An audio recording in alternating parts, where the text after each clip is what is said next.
little girl pointed to a boy in the park and screamed, "Daddy, that's my brother." Her voice cracked through the still air, shaking the man beside her to his core. Julian Hartwell was a man who had everything: wealth, respect, and a life built on structure and silence. But in that one breath, his carefully curated world shattered. How could a daughter he raised know a child he'd never met? Who was the little boy with eyes so familiar they haunted him? And most of all, what kind of father forgets the face of his own son? This isn't just a story about a forgotten child or a buried past. It's about what happens when truth refuses to stay hidden, and love dares to bloom in the aftermath of betrayal. So, what was Julian hiding? Who was the woman he left behind? And can a broken family find its way home after years of silence? The answers will unravel piece by piece, and they might just change the way you see love, legacy, and second chances forever. If you're ready for a story that will break your heart and mend it again, don't forget to like, share, and subscribe. And now, let's begin. It was a late Sunday afternoon in Prospect Park, the kind of soft, golden hour where the sunlight lingered a little longer than it should, spilling across the grass like honey, bathing every tree in warm hues. Parents sat on benches nursing coffee. Dogs chased frisbees. The breeze was just right. Julian Hartwell walked slowly, one hand in his coat pocket, the other loosely holding the hand of his daughter, Luna. She skipped beside him, her little shoes crunching against fallen leaves. To everyone else, he looked like a composed, well-dressed man in his 40s, out for a walk with his child. But inside, Julian was a man who knew how to keep moving so the pain wouldn't catch up. Since Margot, his mother, passed away 3 years ago, and his wife Ivy just 2 years later from ovarian cancer, he'd built his life around one thing: Luna.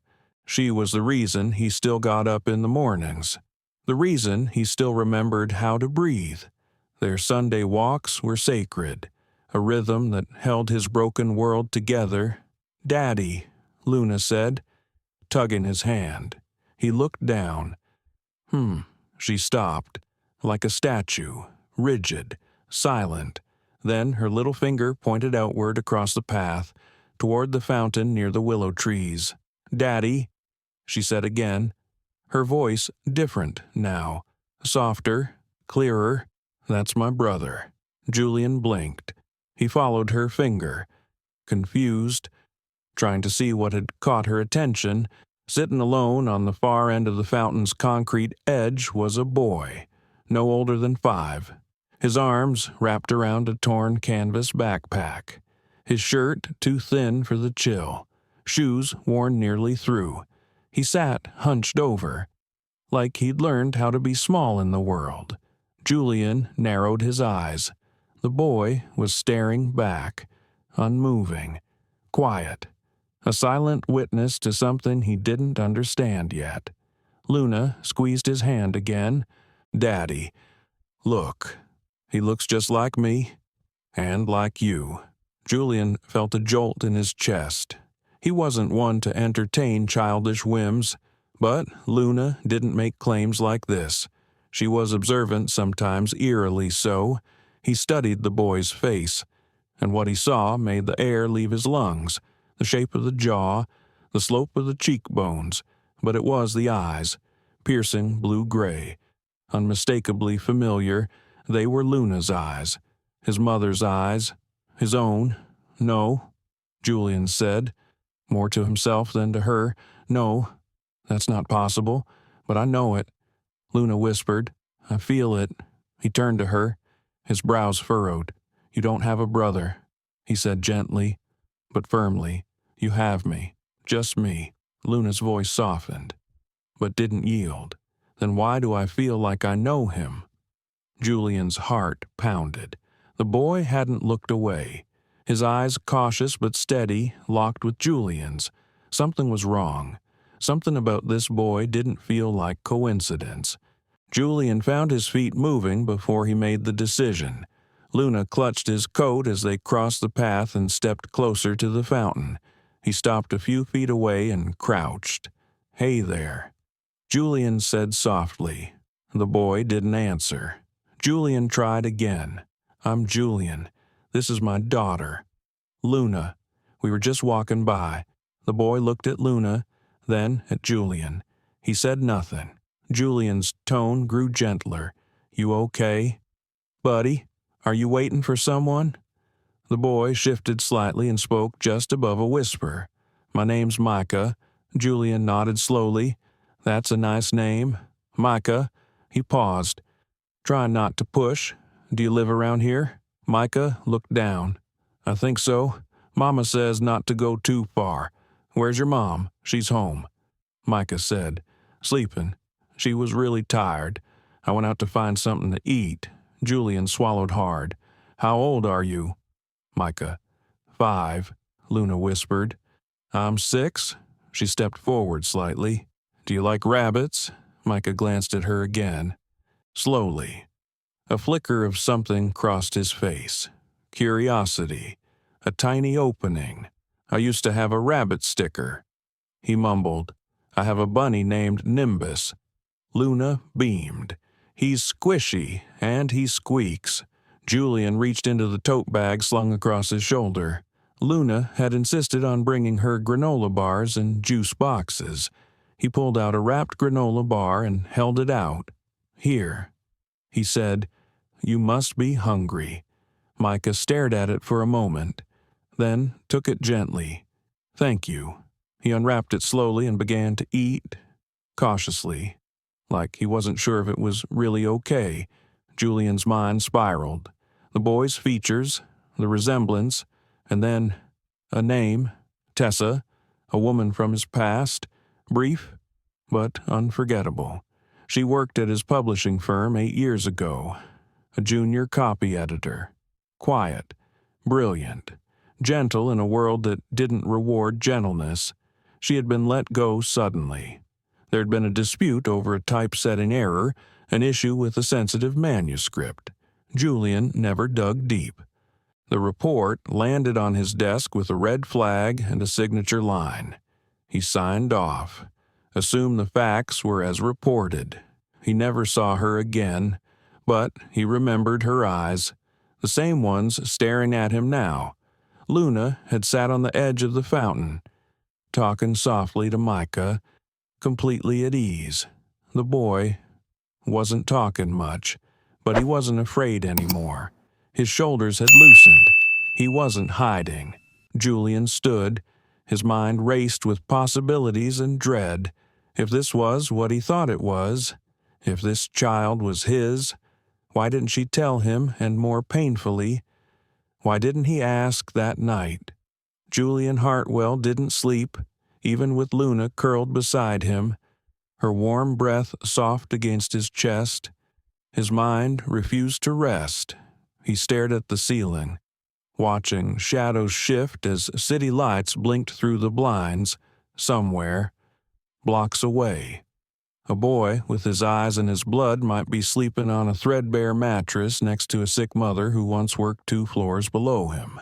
Or maybe not sleeping at all. He rose before dawn, careful not to wake Luna. The penthouse was silent.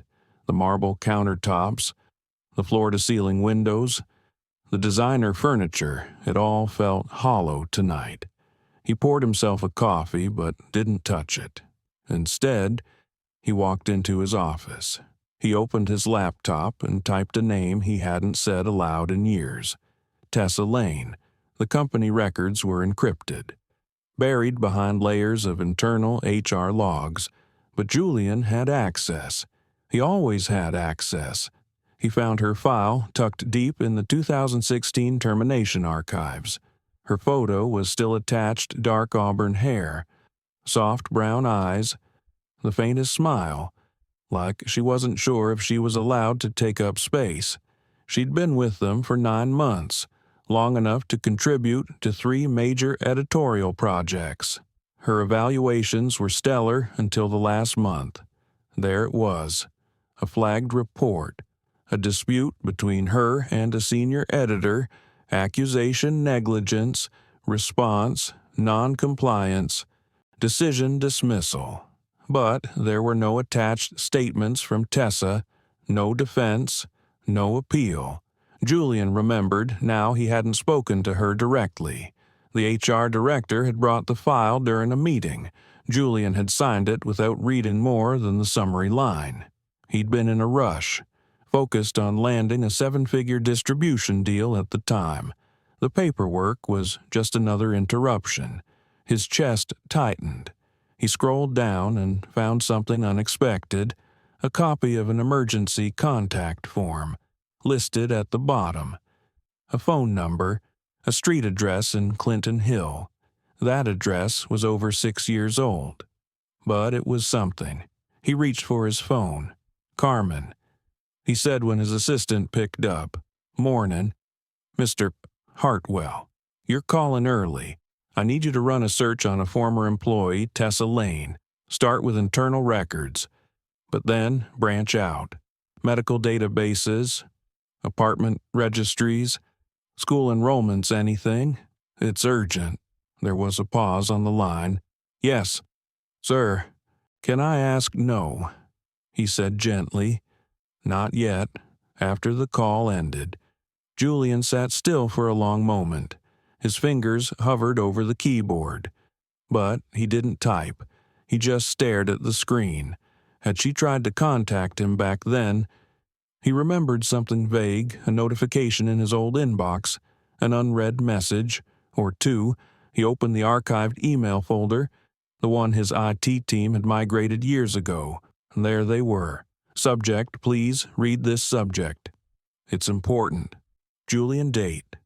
March 12th, 2017. He clicked.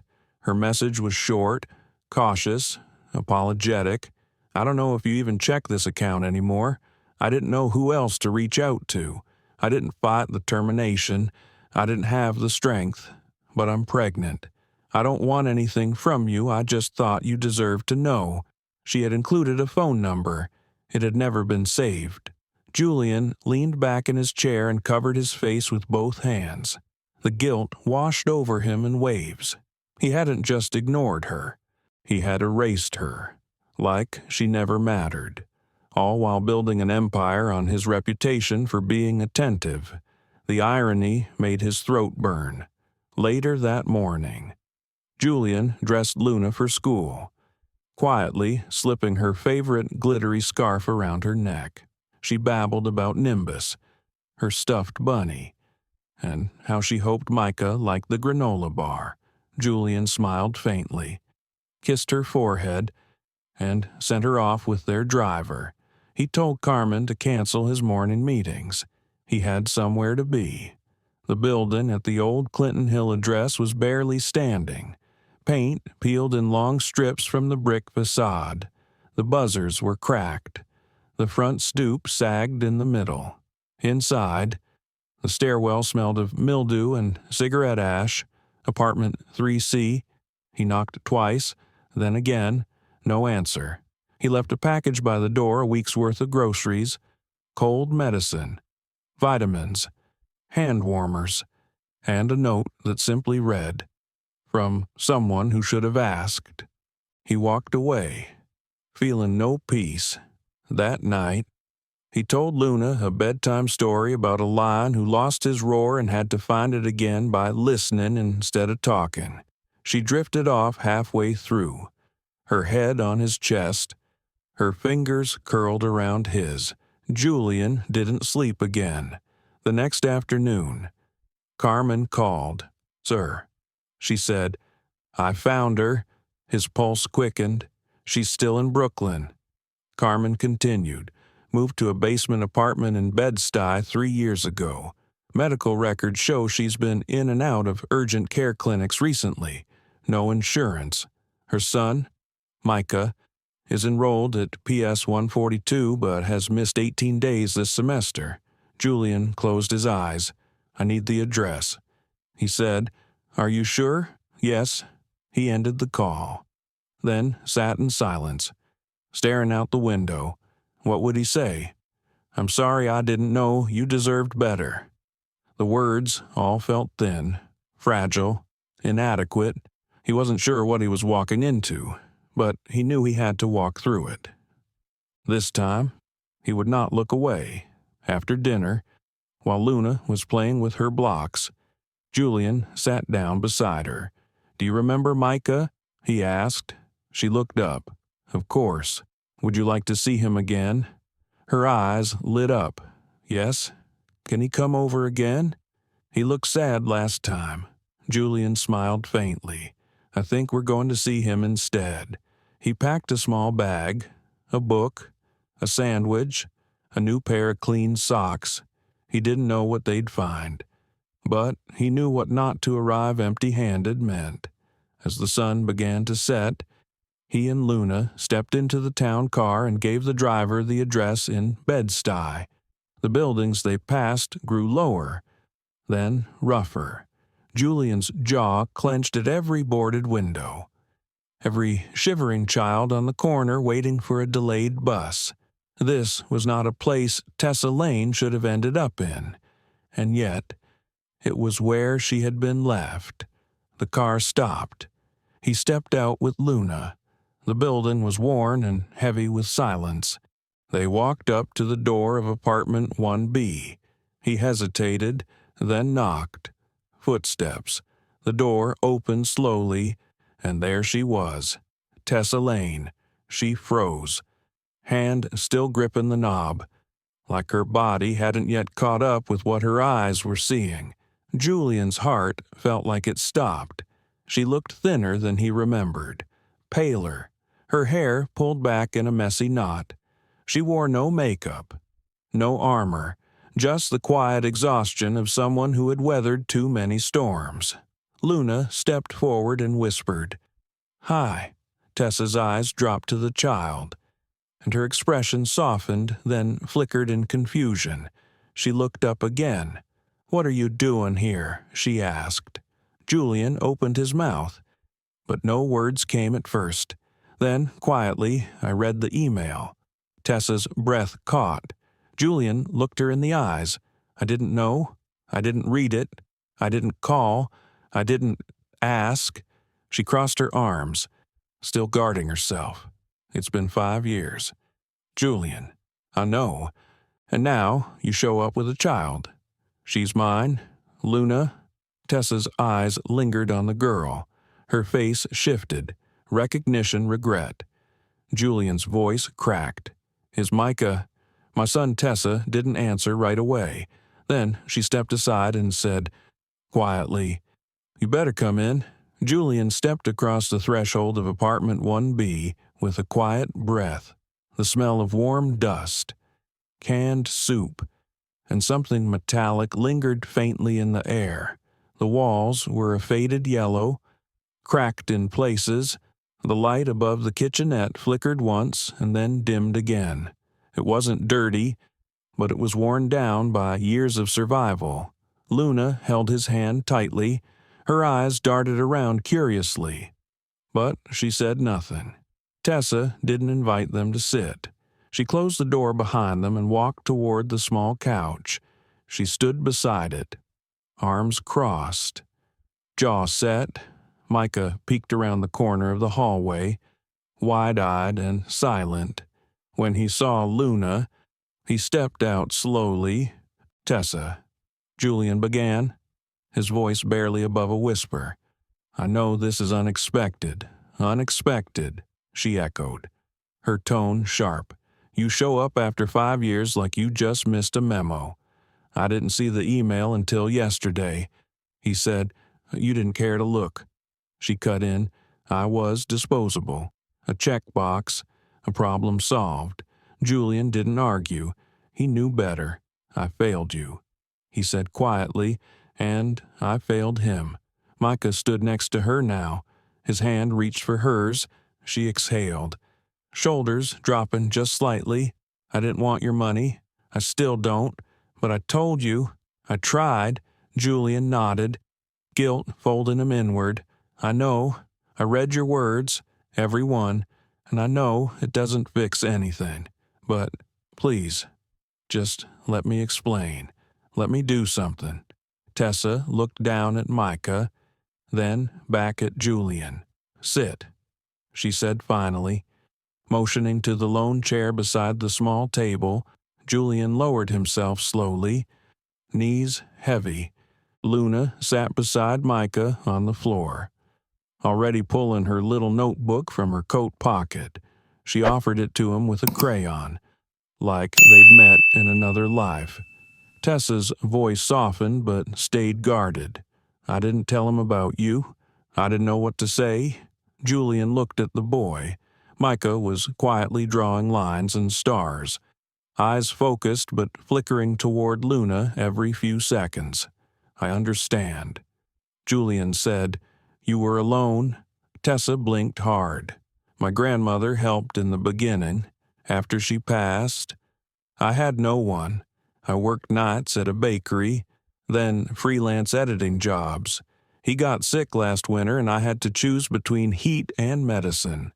Julian clenched his jaw. His voice cracked. That shouldn't have been your reality.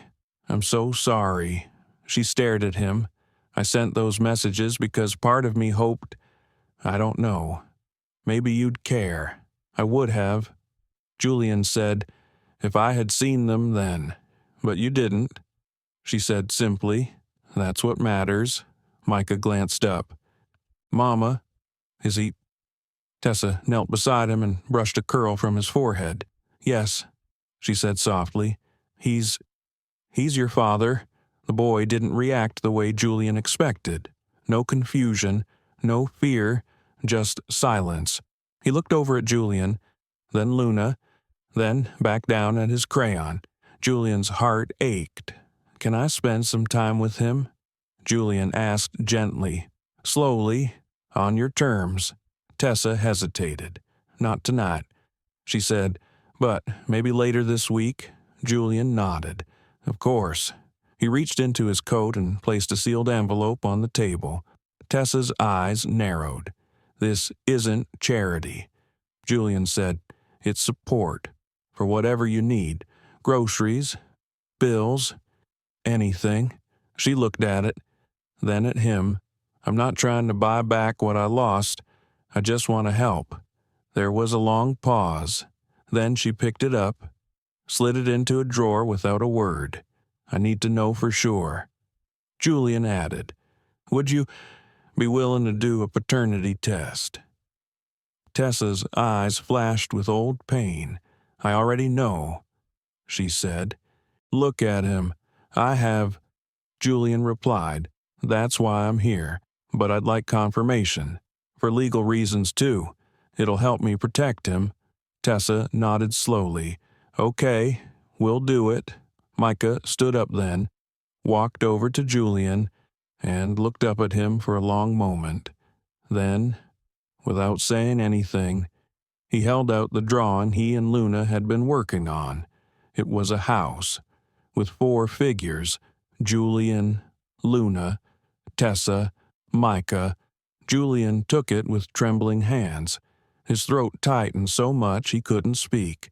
When they left that night, Luna hugged Micah like she was saying goodbye to a sibling she'd always known.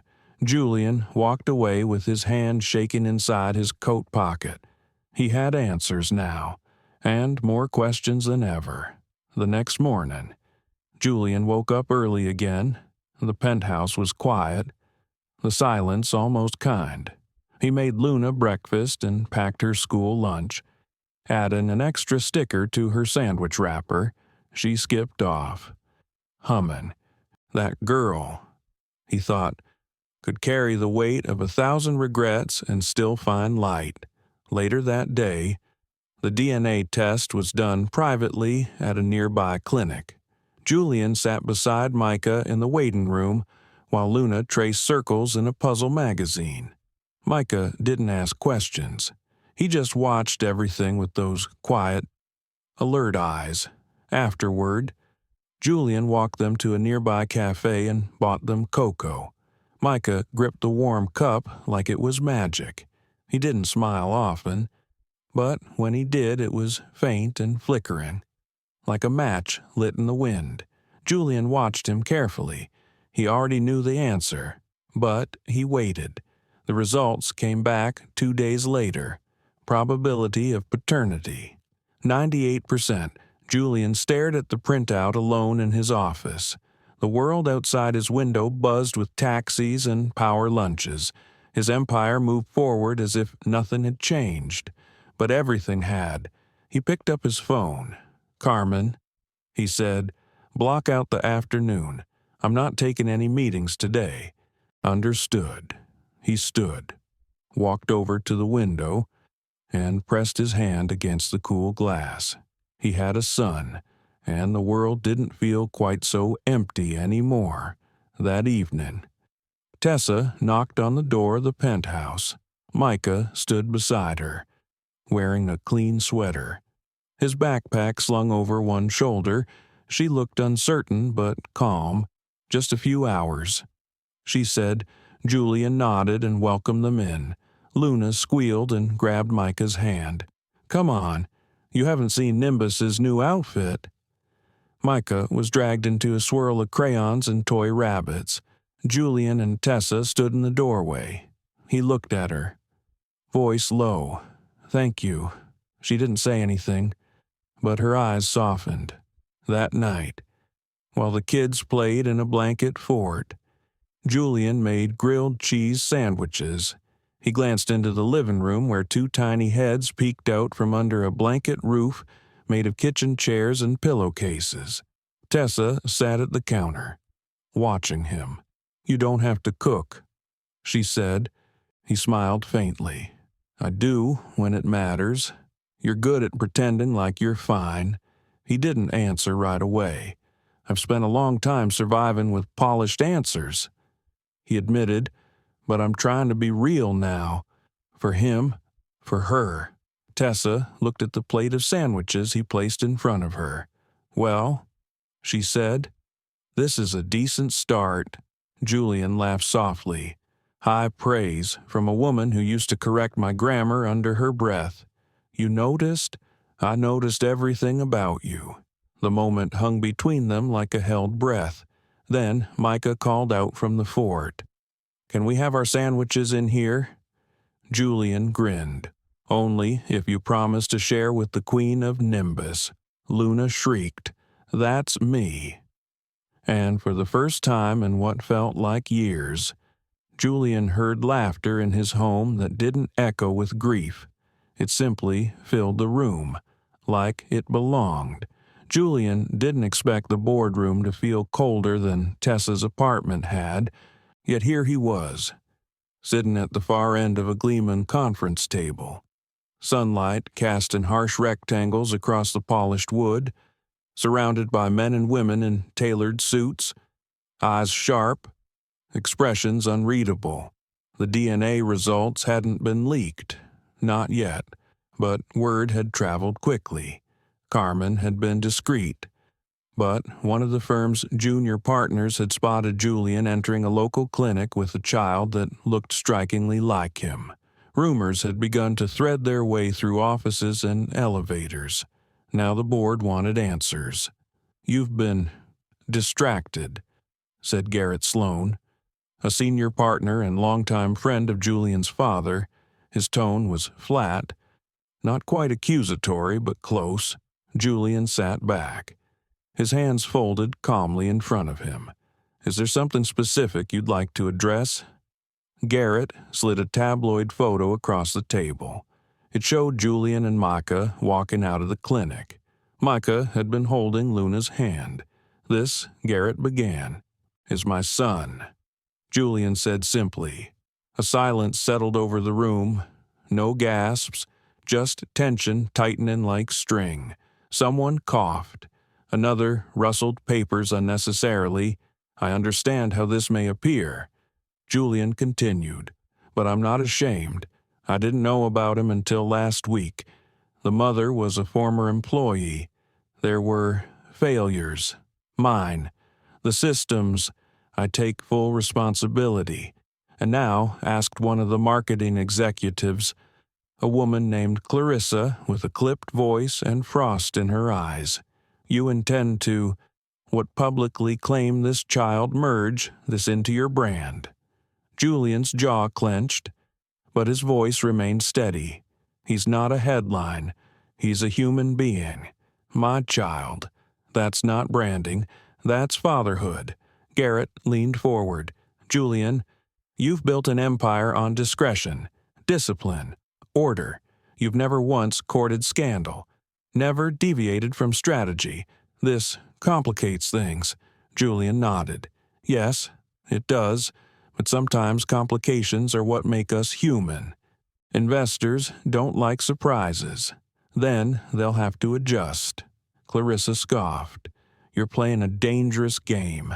Julian looked at her, calm and unwavering.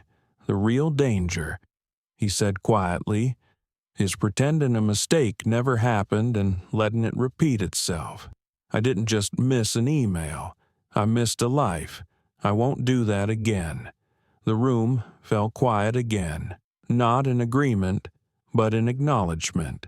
Something had shifted. Julian stood slowly, gathering the tabloid photo from the table.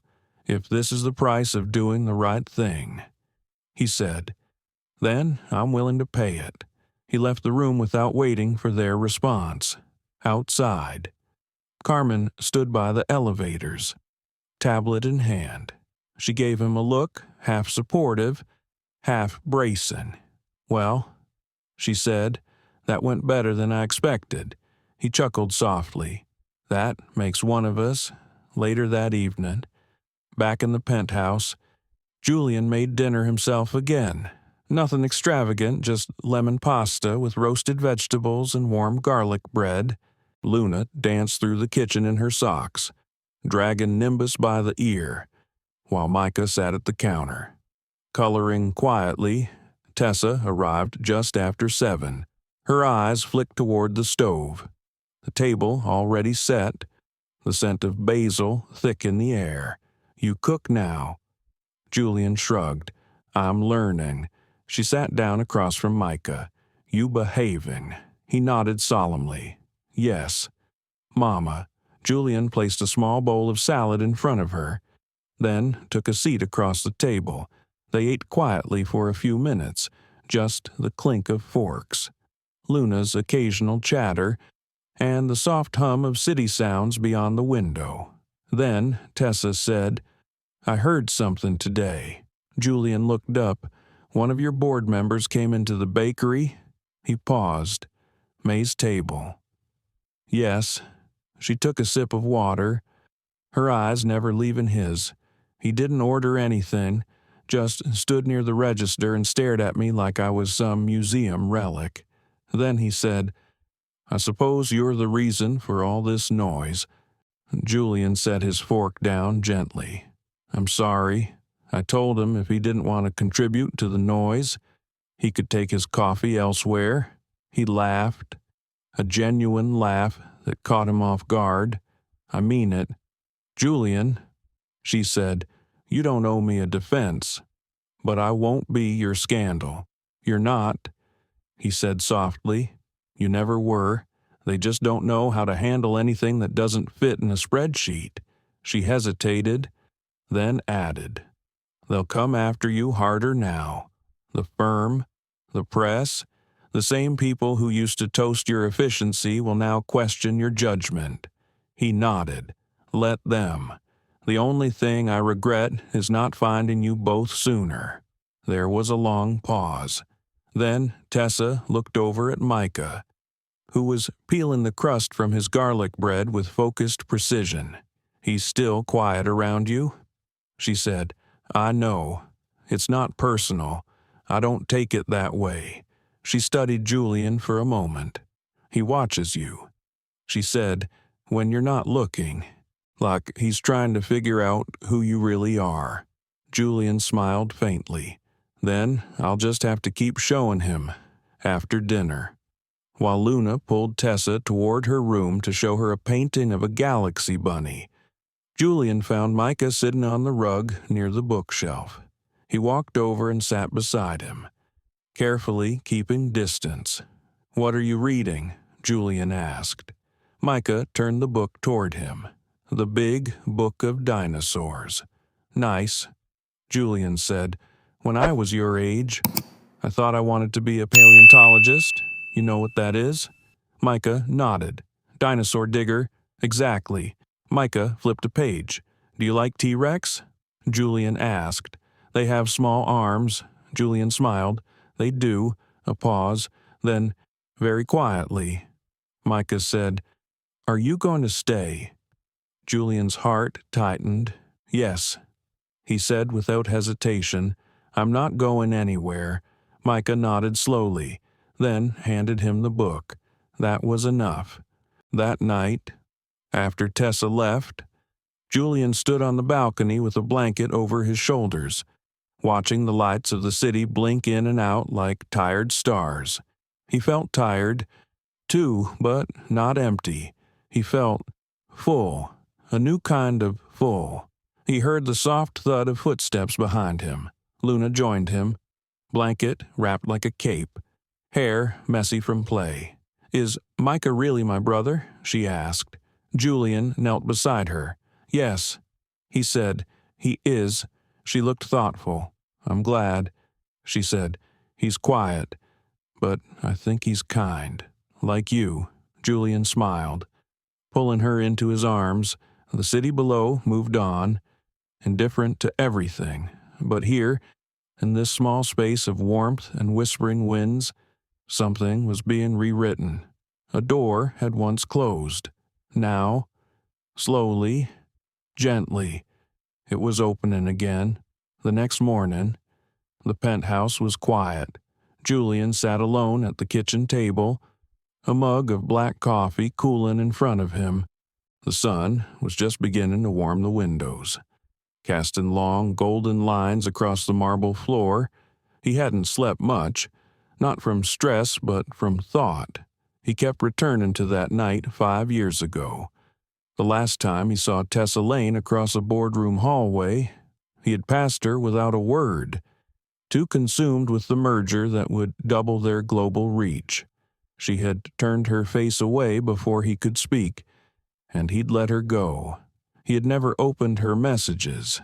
He had read them now, every one of them, dozens of times. They weren't desperate.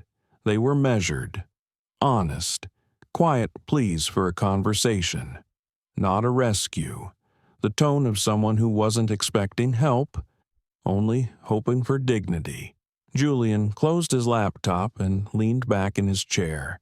Carmen's voice echoed in his head from the day before. "They'll come for you harder now." He knew that was true, but he wasn't afraid of losing investors anymore. He was afraid of losing what mattered. That evening, Tessa returned to pick up Micah. She looked tired, her coat dusted with flour from the bakery, her hair pulled into a loose braid. She stepped inside and paused. Julian was at the stove again, stirring a pot of butternut squash soup. Micah and Luna were on the floor with a stack of flashcards. Every time Micah got one right, Luna clapped like he'd won a gold medal. They've been like that for almost an hour. Julian said as Tessa walked in, "She's training him to outspell her." Tessa laughed under her breath. "He likes her. He's never opened up this fast to anyone." Julian turned down the stove and walked over to her. "I was thinking," he said, "if you'd be open to it, we could build some structure, shared days, some consistency." Tessa raised an eyebrow. "Co-parenting," he nodded. "You'd still have full custody, but I'd like to be part of his world." She studied him. "You'd really do it." The school meetings, the early mornings, the fevers at 2A&E. "I missed 5 years," he said. "I won't miss any more." She was quiet for a long moment. Then, with a slight nod, she said, "Okay," but slowly. No grand gestures. He smiled. "No balloons, just soup." She laughed softly. then walked over to the couch where Micah was flipping through flashcards and sat beside him. Julian returned to the kitchen, ladled soup into bowls, and carried them to the table. Tessa's expression shifted when she saw the third bowl. "You remembered I like parsley on top," she said. "I remember a lot more than you think." She sat across from him, Micah beside her, Luna beside Julian. For a few moments, they ate in silence. Then Tessa spoke. "Do you remember the book launch for The Quiet Side of Rain?" Julian looked up. Of course. That author went on to win 2 national awards. Tessa smiled faintly. "You don't remember what happened before it, though." Julian searched her face. "You'd been up all night editing. The system crashed. You lost the last chapter notes. You retyped them from memory. Alone." Julian blinked. "You stayed with me. I brought coffee and pizza, and you corrected 5 typos right before it went to print." She looked down at her bowl. That was the last good night before it all changed.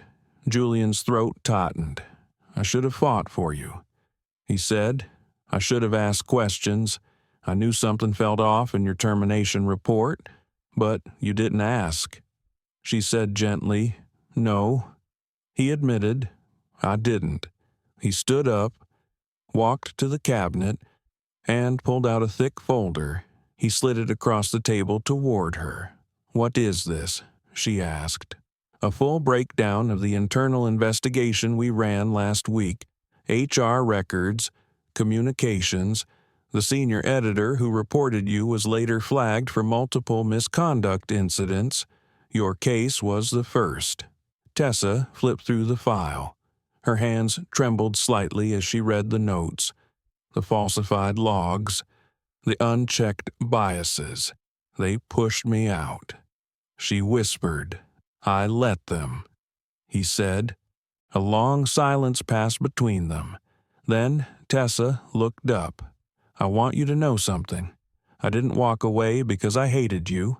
I walked away because staying meant losing myself." Julian nodded. "I understand now, more than I did then." She closed the file and looked over at Micah. "Whatever happens, I won't let him grow up believing he's an afterthought. He's not." Julian said. "He never was. I just didn't see what I should have." Micah looked up, sensing the heaviness in the air. He reached for his mother's hand, then gently placed his other hand on Julian's arm. The gesture was simple, but to Julian, it felt like a gate unlocking. After dinner, when Tessa rose to leave, Julian walked her to the elevator. She turned to him just before the doors closed. "Julian," she said quietly, "you're doing better than I expected. I had a good teacher." He replied. She shook her head. "No, you had a second chance. Most people never get that." And then she was gone. Julian stood at the balcony later that night, the city lights stretching endlessly below him. Luna had fallen asleep on the couch. Micah had drifted off next to her, head resting on a plush toy Luna had gifted him, Nimbus's twin, now dubbed Thunder. The weight in Julian's chest wasn't grief anymore. It was something else. Awe, maybe. Gratitude. He had almost lost this, but something Luna's intuition, fate, mercy had placed that boy on the fountain's edge just when he needed him most. The next morning, Carmen walked into his office holding an envelope. This came in through legal. Julian opened it. Inside was a formal letter from a foundation he didn't recognize. The Brooks Collective, a nonprofit supporting working single mothers in creative industries. Tessa's name was listed as the founder. Julian smiled. He turned to Carmen. "Get me a meeting with their board. I want to offer full funding." She raised a brow. On what grounds? He looked out the window. On the grounds that one woman carried what I failed to hold, and built something from it anyway. He picked up the photo of Micah on his desk, the one Luna had drawn. She had taped it beside her own picture without asking. Family, 2 children, 2 parents, a bunny, and a thundercloud. Perfectly imperfect. Julian closed his eyes and breathed. He wasn't trying to go back. He was trying to begin again. The morning sunlight filtered weakly through the skyscraper windows, but the atmosphere in Julian Hartwell's office was anything but bright. The faint hum of conversation from the open-plan workspace below had been replaced by a thick silence. Outside, the city was buzzing with its usual chaos. Indifferent to the storm brewing inside the heart of one of New York's most powerful publishing empires, Julian sat behind his sleek mahogany desk. Hands clasped tightly in front of him, his usually composed face betrayed a flicker of unease. Today, the world had changed. The private truth he had fought to protect was now headline news. His phone buzzed incessantly, texts, emails, messages from the press, and calls from anxious board members. Carmen had warned him early this morning. The story's out. She said softly, the tabloids are running with it. Publishing Titan's hidden son revealed. Billionaire's family secret uncovered. The words echoed in his mind. Jarring and relentless, Julian's first instinct was to push the chaos away, to retreat to the familiar order of contracts and meetings. But that was no longer possible. This was no mere scandal. It was his life unraveling in the public eye. His son's life laid bare for all to see. The door opened quietly. Carmen entered. Her usual calm presence a balm against the storm.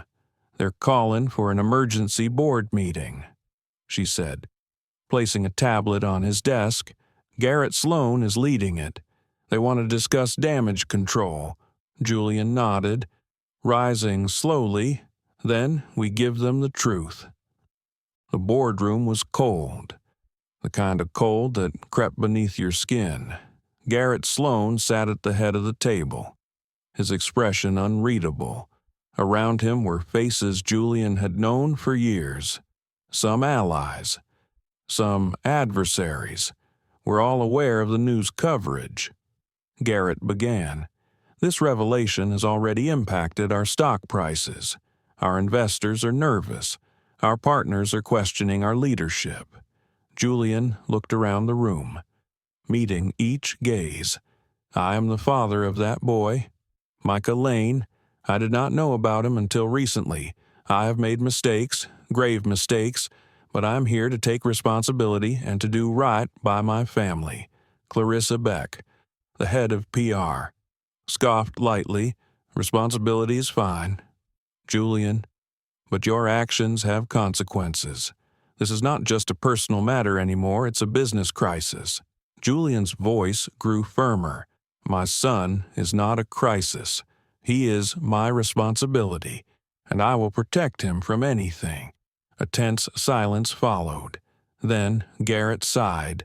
We need a plan, a way to contain this. Julian shook his head. The only way forward is with honesty. I will address the press myself. I refuse to let this story define us through whispers and rumors. The room murmured uneasily, but no one contradicted him. Later that afternoon, Julian stood before a sea of flashing cameras and microphones in a hastily arranged press conference. Luna held his hand tightly. Her small fingers wrapped around his like a lifeline. I want to speak today not as a CEO, but as a father. Julian began, voice steady but filled with raw emotion. For too long, I turned away from my responsibilities. I failed to see the consequences of my silence. Today, I stand here to say I am proud of my son, Micah, and I will spend every day making up for lost time. Reporters shouted questions, but Julian held firm. He spoke of mistakes and redemption, of love and accountability. Meanwhile, Luna whispered to Micah, He's your dad for real now." Micah nodded, eyes wide but trusting. Back inside the office, the board began to rally behind Julian's public stance. Garrett called a meeting with top executives to strategize next steps. The company's survival depended on more than spin-it-needed sincerity. As the days unfolded, Julian found himself juggling the demands of public scrutiny with the delicate process of building trust at home. Micah remained cautious, often retreating into silence, while Luna radiated warmth and acceptance. One evening, after a particularly difficult day of media interviews, Julian sat on the couch with Luna and Micah between them.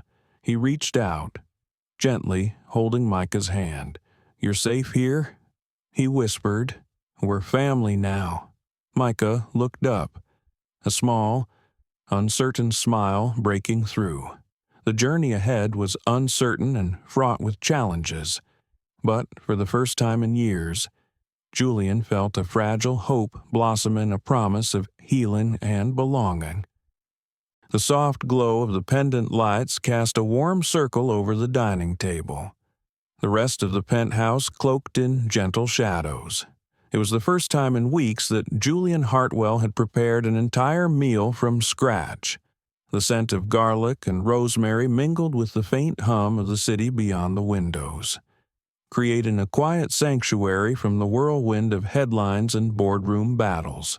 Luna flitted around the table like a tiny whirlwind, her laughter bubbling up as she arranged the plates. She had insisted that Micah sit beside her, her hand reaching across the table to offer him a piece of her homemade bread. Micah accepted the offering with a tentative smile, the corners of his lips twitching as if learning to trust joy again. Tessa watched from the doorway, arms crossed but eyes softening as she took in the scene. For months, the tension between them had been a careful dance steps measured, boundaries respected. But tonight, in the glow of candlelight and shared food, something fragile began to bloom. Julian sat down beside Micah, gently placing a hand on his shoulder.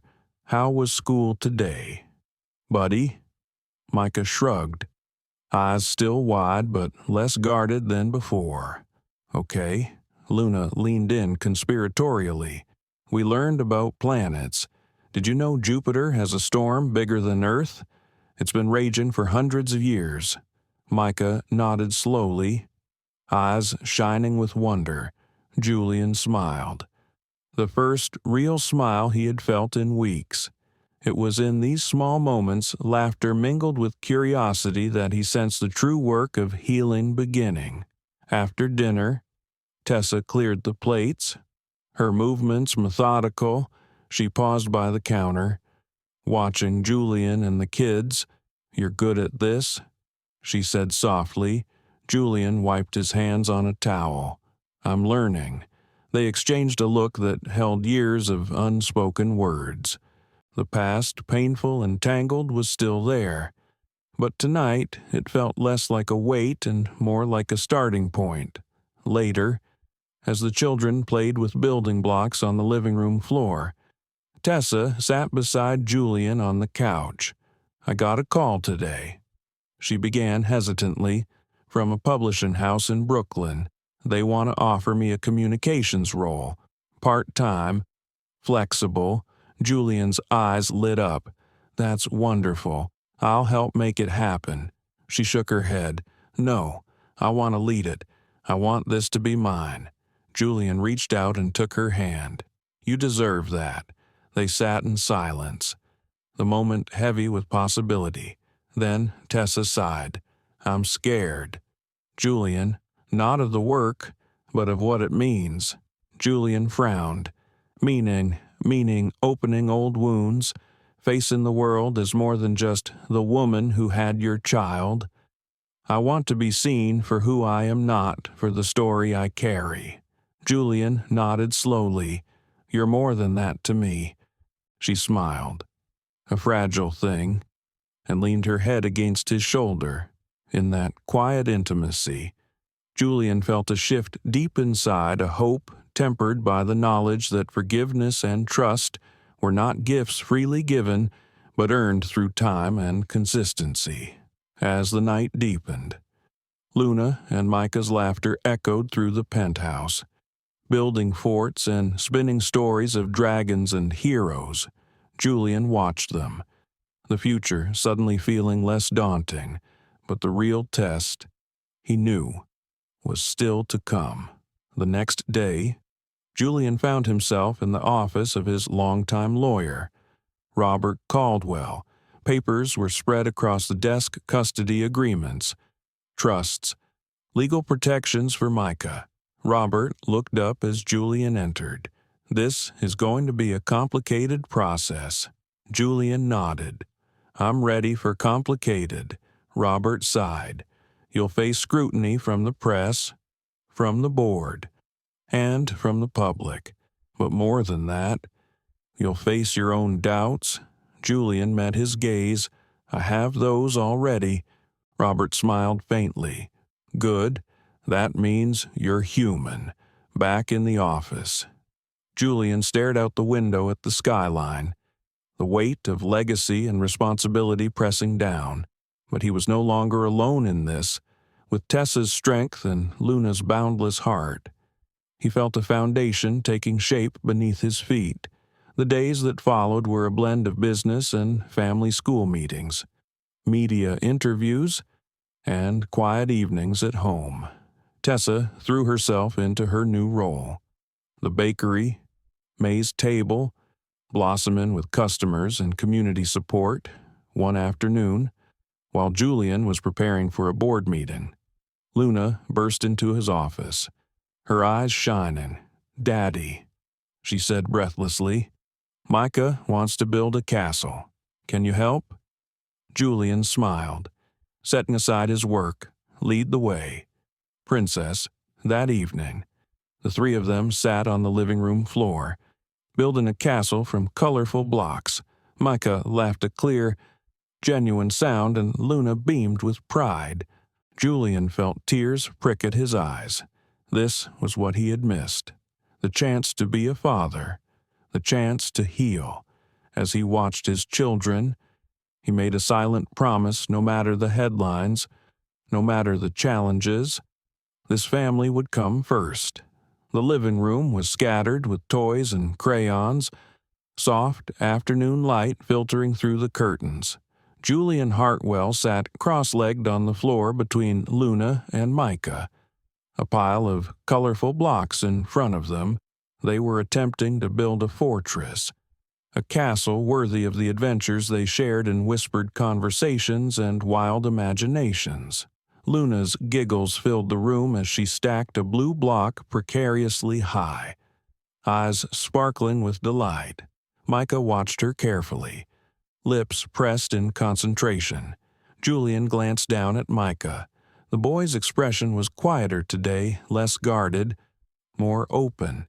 It was a small victory, but a precious one. "Want to try?" Julian asked, offering a block to Micah. The boy nodded slowly, accepting the piece with tentative fingers. He carefully placed it on top of the others. Luna clapped. "Good job." "Silas," she exclaimed. Julian's breath caught. For a moment, he thought he hadn't heard correctly. He looked at Micah, then Luna, confused. "Silas," he asked softly. Luna grinned. "That's his real name." "Daddy, Micah's middle name is Silas." Micah looked up, shyly, nodding. Julian smiled and nodded. They continued building, the fortress growing taller, more elaborate with every block. The children's laughter was a balm to Julian's soul, a reminder that despite everything, joy could still be found. Then, as the castle reached a height that threatened to topple, Micah turned to Julian. "Dad," he said quietly. Julian froze. The word hung in the air, fragile and weighty all at once. "Dad," he repeated, voice barely audible. Micah nodded, eyes bright but sincere. Julian swallowed hard, heart pounding like a drum in his chest. Luna's face broke into a radiant smile. See? I told you he'd say it. Julian reached out and gently ruffled Micah's hair. I'm here. Son. Always. Micah smiled, the kind of smile that seemed to soften the edges of a long winter. The room was silent for a moment, as if the universe itself held its breath. Later that evening, Tessa sat on the couch, watching Julian and the kids from across the room. The tension that had often lingered between them had softened into something quieter, tentative understanding. Julian joined her, sitting down beside her with a tired but genuine smile. He called me Dad, he said softly. Tessa's eyes glistened. That's a big step. Julian nodded. It means everything, but it also means I have to be better. Not just a name, not just a presence. I have to be worthy. Tessa reached out, taking his hand in hers. You already are. The children's laughter echoed from the next room, and for a moment, the past felt like a distant shadow. Julian's mind drifted back to the first time he held Luna, the weight of her tiny body in his arms, the overwhelming responsibility and love. Now, with Micah's word, that responsibility had doubled, and so had the depth of his heart. The next morning, Julian found himself reflecting on the complexities of forgiveness and family. He realized that healing was not a destination but a journey, one marked by moments like this. Small, but profound. Later, as he prepared to leave for a meeting, Luna tugged at his sleeve. Daddy, she said, do you think Micah will ever be my best friend? Julian smiled. He already is. She beamed, then added thoughtfully, and he's my brother too. Julian nodded, the word resonating deeply. Brother, family. At the office, the media frenzy continued, but Julian faced it with a new calm. The public had seen the father behind the fortune, the man willing to embrace his past and fight for his future.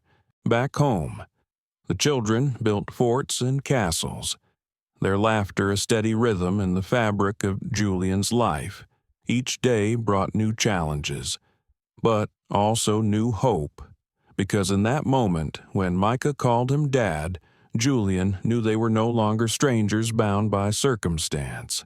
They were a family, in every sense that mattered. It was a Tuesday morning when the letter arrived, folded neatly in a cream-colored envelope. It sat quietly on the kitchen counter, unassuming yet heavy with possibility. Carmen had placed it there earlier. After dropping off documents from the office, Julian hadn't opened it yet.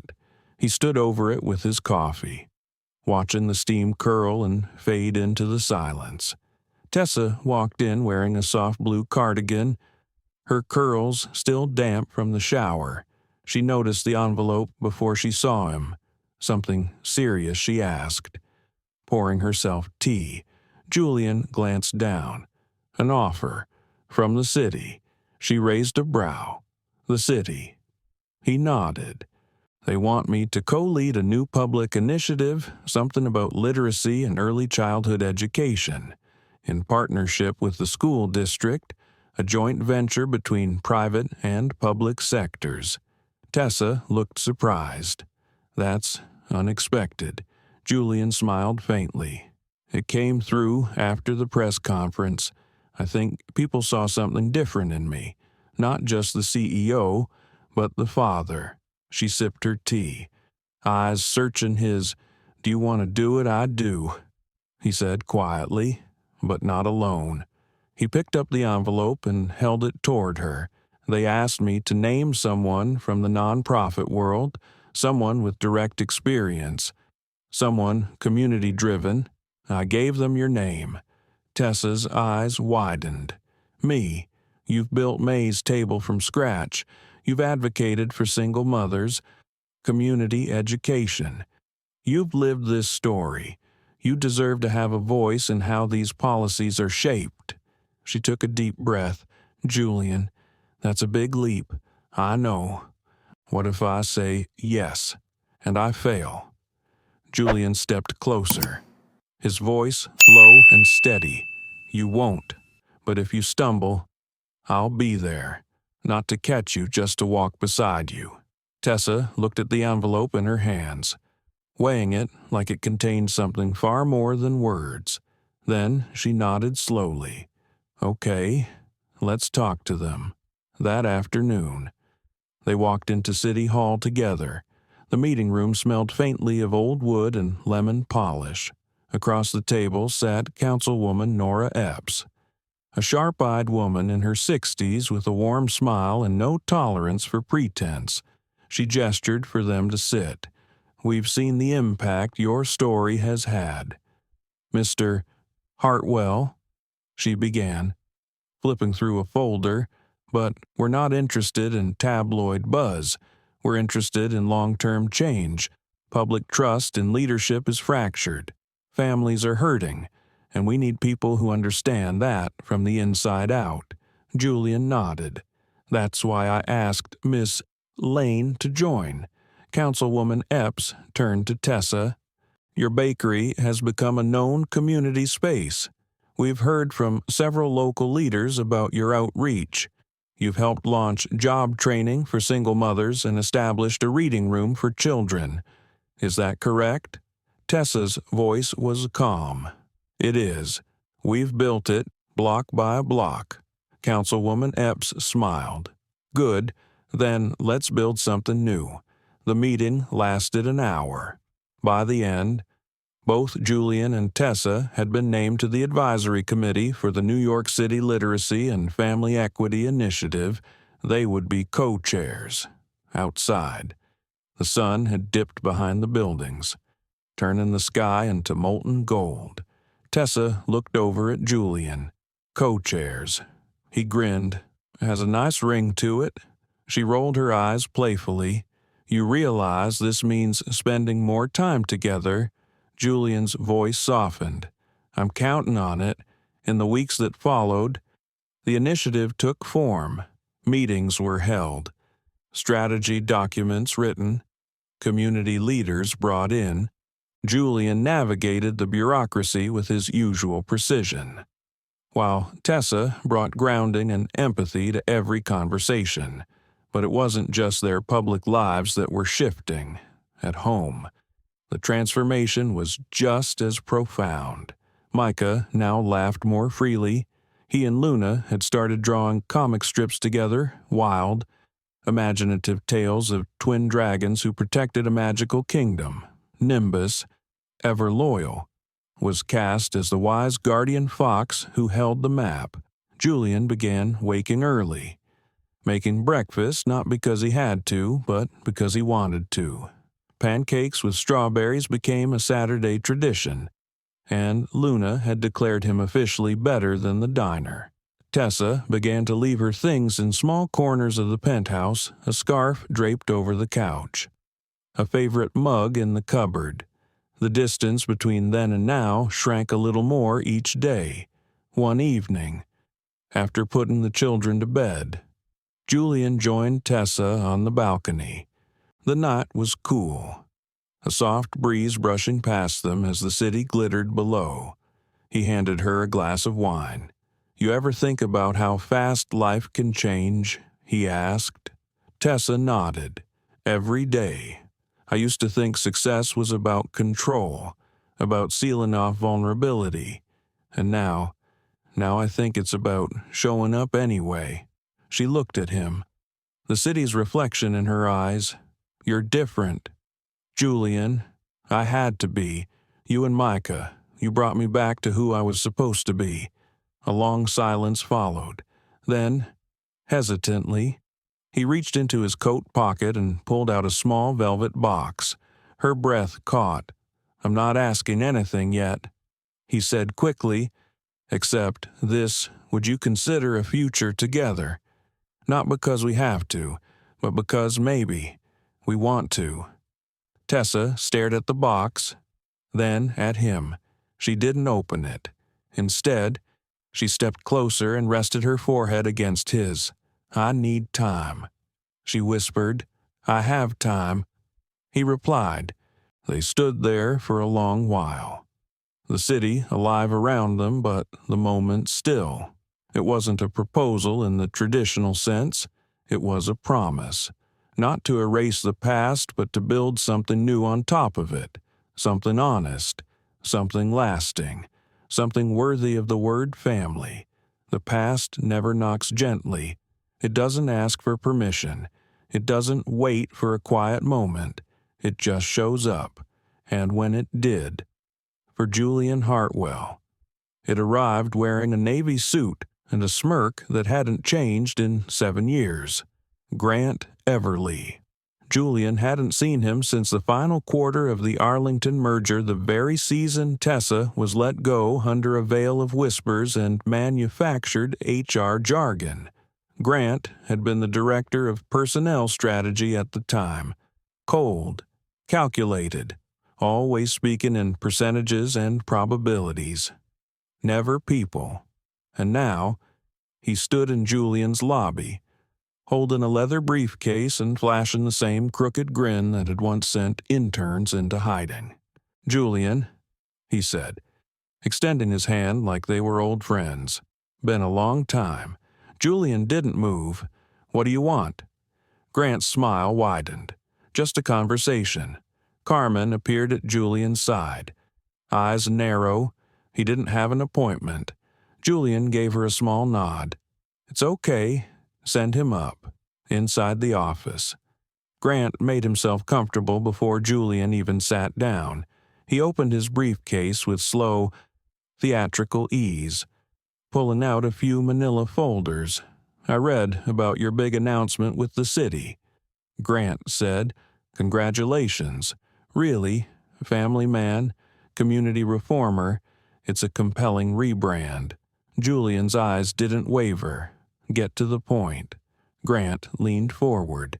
"I know about the settlement, the internal memo, the HR review on Tessa Lane's case, and I know you've sealed those documents." Julian's jaw tightened. "Because it was the right thing to do. We corrected the record." Grant raised an eyebrow. "But we didn't. Did we? We buried it. You paid out the parties involved. You never made it public. That leaves a lot of room for interpretation." Julian felt his pulse quicken. "What are you threatening?" Grant slid a folder across the desk. "A few reporters reached out to me. Seems they're very interested in what really happened back then, especially now. With all this new family angle playing out so nicely." Julian opened the folder. Photos, old emails, carefully clipped quotes from a time when he'd been too blind to ask questions. "Why now?" Julian asked. Grant shrugged. "Because people forget the truth, and I don't like being erased." Julian stood, his voice like gravel. "You orchestrated their firing. You led the report. You fed the board lies. I followed protocol." Grant replied calmly. "But you're the one pretending to be the hero." Julian stepped around the desk. "If you leak any of this, you won't just face legal backlash. You'll face me. And this time, I won't look the other way." Grant smiled as he rose. "You can't rewrite the past, Julian." "Not completely." Julian didn't answer. He simply watched as the man disappeared down the hall, leaving a chill in his wake. That night, Julian stood on the balcony, wind pushing against his chest. The city lights below felt distant, like memories he couldn't quite touch. He thought of Tessa, of the way she'd once clutched her resignation letter like it was the last thing she owned, of the quiet pain in her voice when she said, "I didn't leave because I hated you. I left because I had to survive." He hadn't protected her. Not then. And now, someone wanted to drag her pain back into the spotlight for leverage, for revenge, or maybe just to prove a point. When he turned around, she was there, barefoot, wearing one of his sweaters, holding a cup of tea. "You're shaking," she said. Julian didn't answer. He stared at her like he had so many times wanting to say something but unsure if he had the right. Finally, he spoke. Grant came today. Her body stiffened. Julian continued. He threatened to expose the old files, the emails, everything. She sat down slowly, placing the tea on the balcony rail. "I always knew he might come back." Julian sat beside her. "This doesn't change anything. I'll handle it." Tessa looked out at the city. "It does change things." "Julian, it always does. Truth has a way of doing that." He turned to her, voice breaking. "I let them hurt you, and I built an empire on top of that silence." She placed a hand on his. "You didn't know, but I should have." They sat in silence, the hum of traffic rising from the streets below. Tessa finally spoke. "Let it come out." Julian blinked. "What?" "Let them see it. All of it. The emails, the timelines, the truth. Let them see what was done to me, to Micah, to us. Let them see who you were and who you've become." Julian shook his head. "That could hurt you, reopen wounds, put Micah in the center of something ugly." Tessa's voice was steady. "I'm not afraid of the truth, not anymore. And Micah, he deserves to grow up in a house where we don't hide." Julian leaned forward, pressing his forehead to hers. "I'm so sorry." "Tess," she closed her eyes. "I know." The next morning, Julian called an emergency press conference. He stood alone this time. No Luna, no Tessa, just him, a man facing his past with nothing to hide. He began quietly. "There's something I need to say, not because I've been caught, but because it's time." He told the story plainly, honestly, of the woman who once worked for him, of the boy he didn't know was his, of the system he helped create that hurt the very people he now swore to protect. And then he paused. "I failed her," he said, voice shaking. "I failed my son, and I failed myself. But I'm here now, not to fix the past, but to honor the people I wronged by changing what I can." The room was silent when he finished. No applause, no questions, just stillness. And in that stillness, something shifted. Later that night, Julian returned home to find Tessa in the kitchen, humming softly as she made soup. Micah was at the table, drawing spaceships with Luna, who narrated each rocket launch in dramatic fashion. Julian leaned in the doorway, watching. Tessa looked up and smiled. "You did it," she said. "No," Julian replied, walking to her. "We did." She kissed his cheek. It wasn't romantic. It wasn't dramatic. It was soft, steady, the kind of kiss people share when they know they've been through the fire and still choose to stay. Julian looked around the room, the laughter, the warmth, and he knew, letting the past in hadn't destroyed him. It had set him free. It was quiet in the kitchen that morning, not the tense kind of quiet that stretches across awkward silences, but the peaceful kind, the kind that settles after a storm. The sun streamed through the windows in long ribbons of gold, brushing against the walls and warming the tiled floor. The scent of cinnamon toast and scrambled eggs lingered in the air, and the sound of Luna humming to herself drifted in from the hallway. Julian stood by the sink, sipping his coffee slowly. He watched Micah sitting at the table, quietly coloring with intense focus. His little hand moved with purpose. Shaded in a planet he said was where the dragons live. There was a new steadiness in him, a calm that hadn't been there before. Tessa appeared a few moments later, barefoot and still wrapped in her morning robe. She looked rested, her face softer somehow, as if the edges of her past had finally begun to smooth. Julian smiled as she walked in. "Good morning." She raised her mug in greeting. You beat me to the coffee today. I needed to be up early," he said. "Had something on my mind." Micah looked up. "Dad's going somewhere." Julian walked over and placed a gentle hand on his son's shoulder. "Not far, just back." Micah tilted his head, back where Julian hesitated, then looked over at Tessa. She gave him a small, reassuring nod. "To where I grew up," Julian said softly. "To my mom's old house." Micah blinked. "You have a mom, I did." Julian said. "Her name was Margot. She passed away when I was younger than you, but the house is still there. I haven't been back since she died." Luna walked in just in time to hear that. "Is it scary there?" Julian shook his head, smiling faintly. "No, it's just full of memories." He paused, then looked between them all. "I want to take you with me," he said. "All of you." Tessa furrowed her brow. "Julian, are you sure I've hidden so much of myself from everyone, even from myself?" he said. "But I think maybe it's time Micah and Luna see where it all started.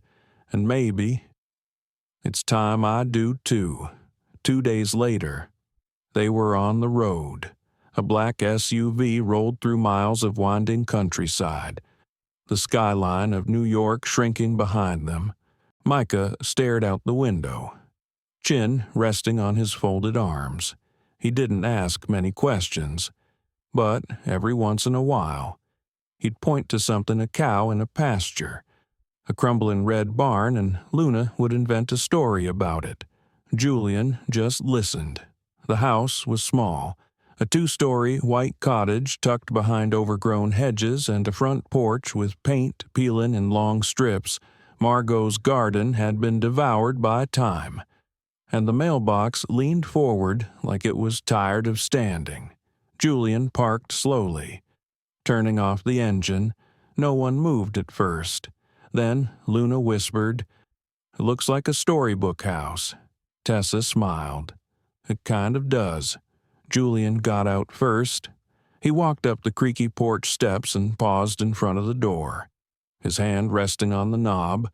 The last time he'd been here, he was 19, angry, and leaving for good. Now he was 43, unsure, and coming home. He opened the door.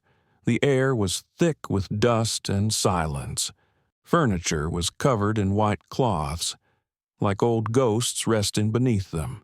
Julian stepped inside slowly, his footsteps echoing.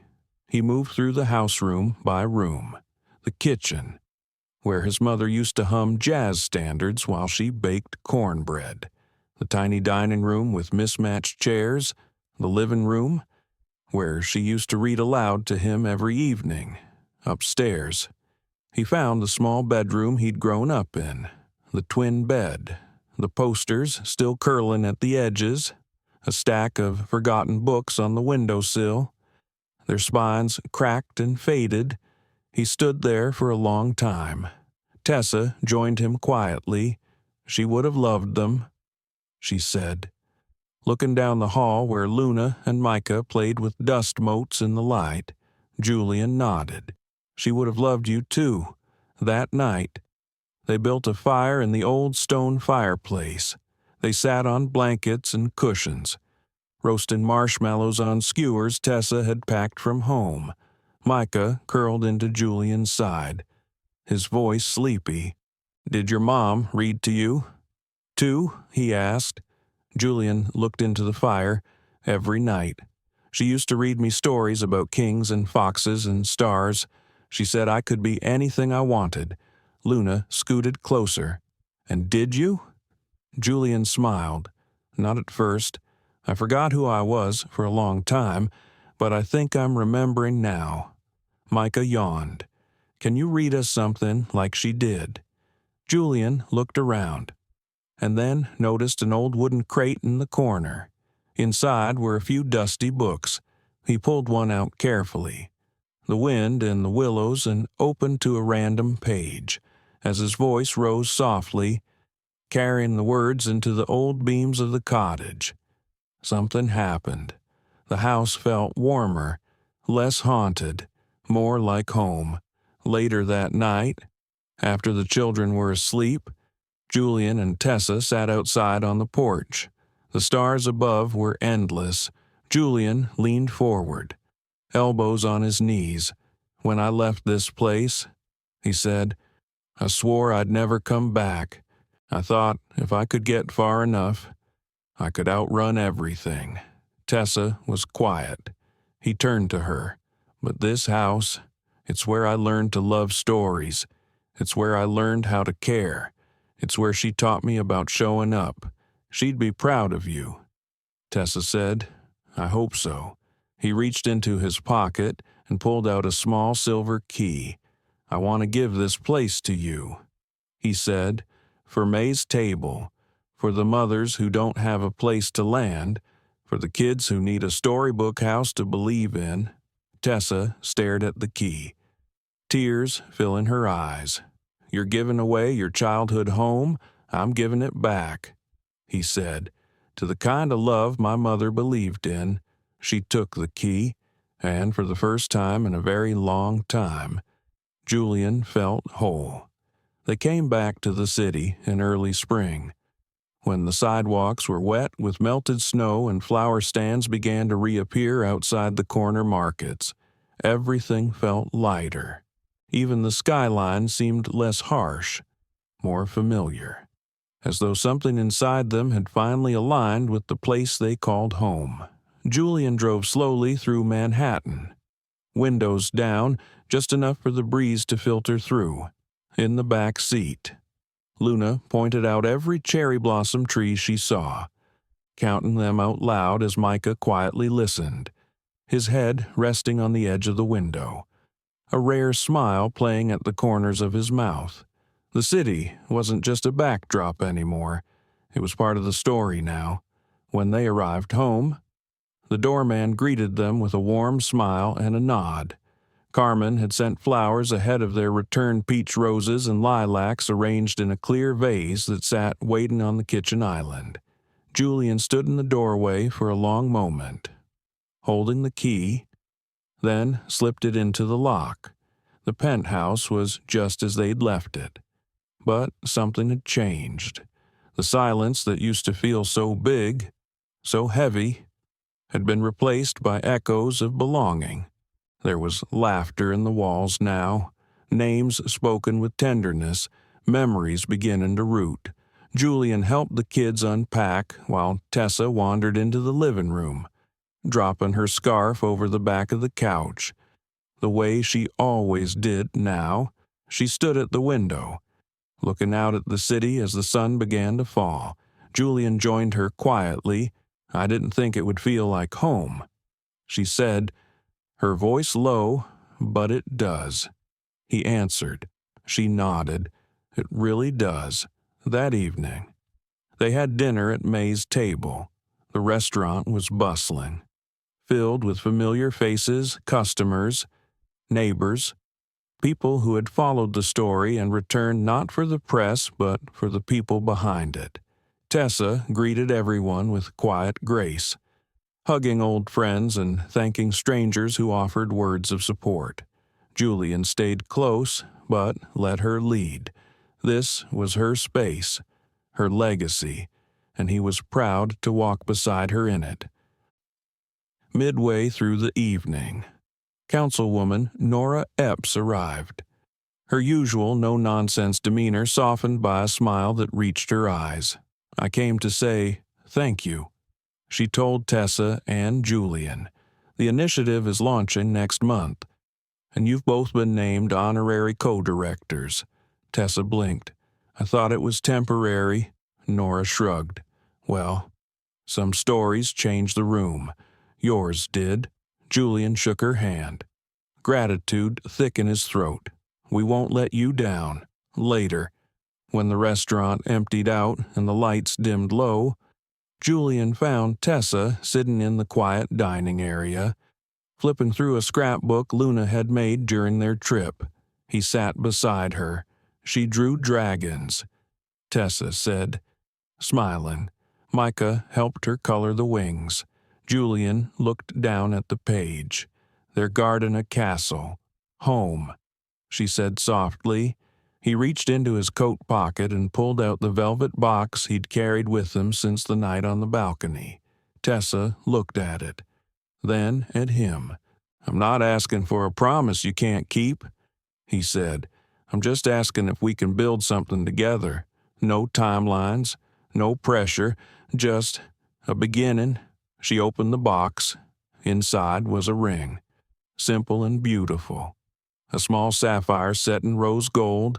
"I kept it," he said, "because I believed the right time would come." Tessa didn't speak right away. She ran her thumb over the sapphire, then met his eyes.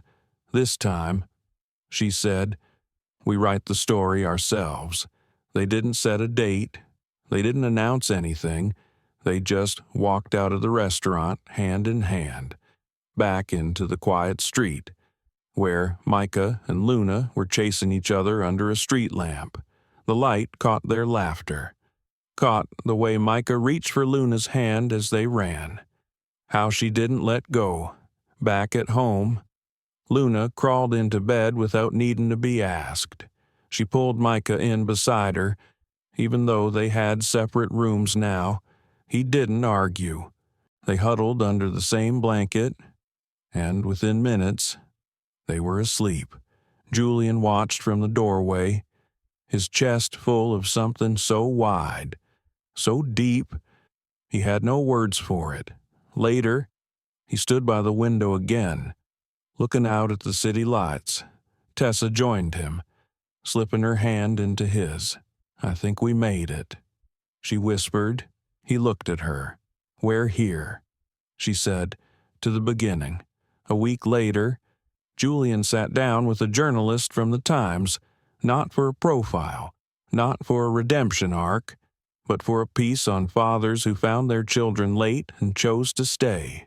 He talked about Micah, about learning how to parent a boy who didn't trust the world, about the nights spent reading books aloud to someone who never asked for a story, but stayed in the room anyway. He talked about Tessa, about forgiveness that didn't come in speeches but in long silences, and showing up again and again. He didn't talk about money or legacy or empire. He talked about family. At the end of the interview, the journalist asked him one final question. What would you tell your younger self, the man who walked away from her the first time Julian looked out the window? "I'd tell him not to run," he said. "I'd tell him that truth catches up to you, but so does grace." The article was published 3 days later. The headline read, "The Man Who Returned Julian Hartwell on Love, Regret, and the Family He Almost Lost." It went viral, but Julian barely noticed, because the real story was happening in his living room, where Luna was building a blanket fort, and Micah was teaching her how to fold the corners like a real tent, where Tessa was on the floor beside them, laughing softly, her hair pulled back in a loose knot.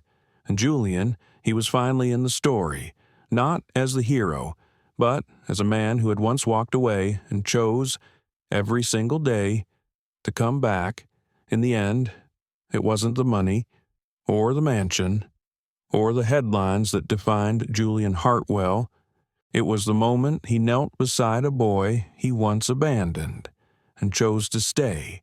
It was the way Micah opened his arms again, the way Tessa forgave without fanfare, the way Luna believed in magic and made others believe too. And it was the way a man who once turned his back on love walked back through fire to reclaim it. This story was never just about a millionaire. It was about what we owe to each other, to the ones we hurt, to the children we fail, to the voices society often silences. And yes, beneath the warmth, there's a bitter truth. When systems reward privilege and punish the vulnerable, the cost is often paid by the innocent. This story is a call to see differently, listen deeply, and stand up against subtle cruelty disguised as order. If this story moved you, even a little, let it stay with you. Let it remind you that every child matters, every voice counts. Don't forget to like, share, and subscribe for more stories that speak to the heart and challenge the world to do better. We'll see you in the next one.